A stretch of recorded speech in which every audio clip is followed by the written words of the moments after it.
اگلا سوال ہے، میں نے اپنی زندگی میں بہت شرک کیا ہے لیکن الحمدللہ اب توبہ کر چکا ہوں، لیکن اس کے باوجود یہی فکر دامن گیر رہتی ہے کہ شرک تو ناقابل معافی گناہ ہے، معلوم نہیں کہ میری توبہ قبول ہوگی بھی یا نہیں، مجھے بتائیں میں کیا کروں۔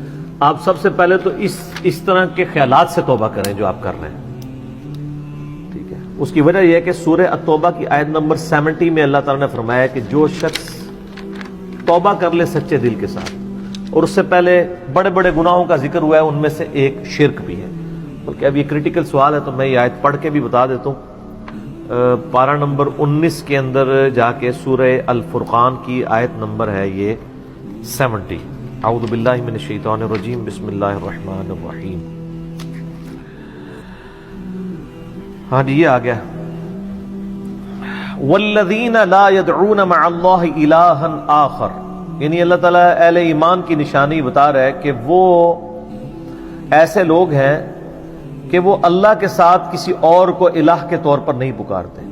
ولا يقتلون النفس التي حرم اللہ الا بالحق، اور کسی جان کو ناحق قتل نہیں کرتے۔ ہاں بفتوی شریعت والا معاملہ علیحدہ ہے، یعنی قتل کے بدلے قتل، وہ بھی گورنمنٹ کا جوڈیشری کا کام ہے، آپ نے خود نہیں کرنا۔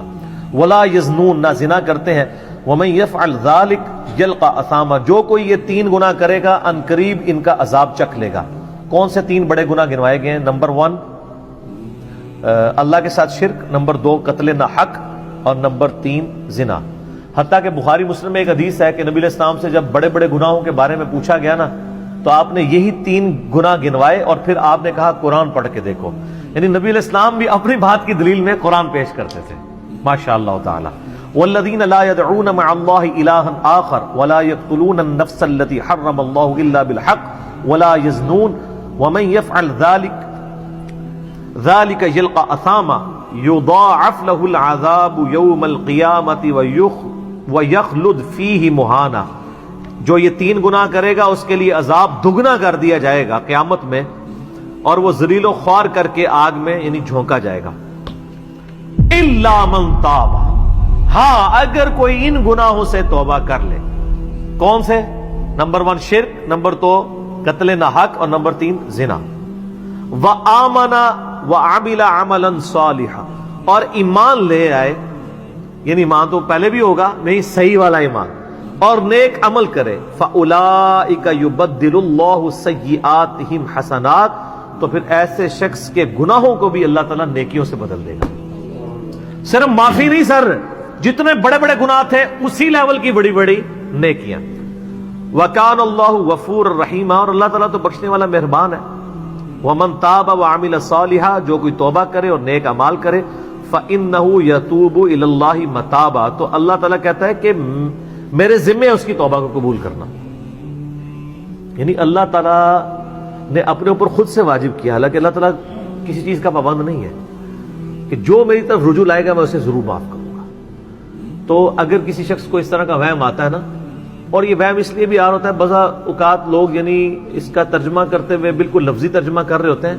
قرآن حکیم کی آیات چونکہ پورے کانٹیکسٹ کے ساتھ ہوتی ہیں، بیک گراؤنڈ میں آیات نازل ہوئی ہوتی ہیں، لہٰذا میں جب بھی ان آیات کا ترجمہ کرتا ہوں نا، جب اسپیسیفکلی شرک کو ایڈریس کر رہا ہوتا ہوں، میرا لیکچر نمبر ہے مسئلہ نمبر 3 دعا صرف اللہ ہی سے، اور سچ پیپر بھی ہے اس کے اوپر، تو ہم یہ ترجمہ جو ہے نا یہ آیت، ان اللہ لا یغفر ان یشرک بہ، بے شک اللہ اس گناہ کو کبھی معاف نہیں کرے گا کہ کوئی شخص اللہ کے حضور قیامت والے دن اس حال میں پیش ہوا کہ اس نے دنیا میں شرک کیا ہوا، یعنی بغیر توبہ کے وہ مرا۔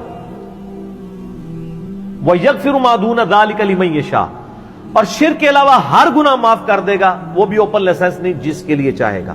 یعنی جو شخص شرک سے توبہ کیے بغیر گیا نا، اس کی تو توبہ ہے ہی نہیں قیامت میں۔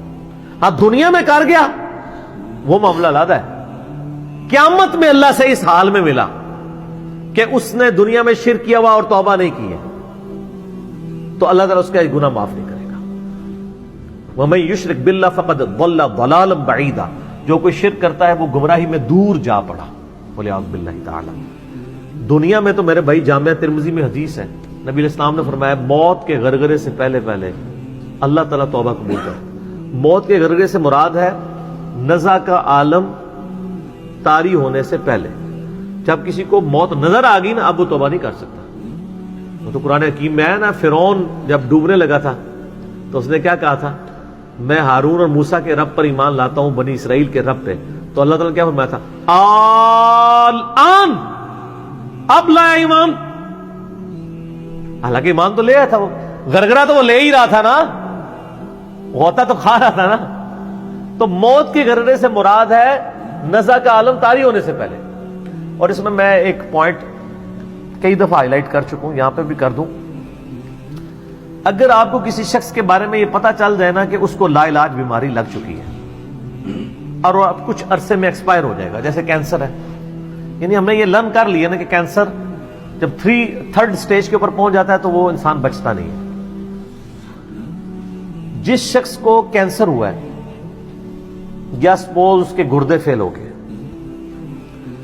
یا دل بالکل ایج پہ پہنچ چکا ہے، ایسے لوگوں کو یعنی پاکستان انڈیا میں تو لوگ چھپاتے ہیں کہ پہلے ہی نہ کہیں مر جائے. وہ سن کے کتنی حیران کن بات ہے کہ مسلمان جس کے لیے موت ایسٹ ہونی چاہیے، چلو کافر کو تو سمجھ آتا ہے، اس میں تو دنیا ہی کمائی ہے نا، مسلمان بھی یعنی مرنے سے پہلے مر جاتا ہے موت کا سن کے. ایسا تو نہیں ہونا چاہیے اصولاً.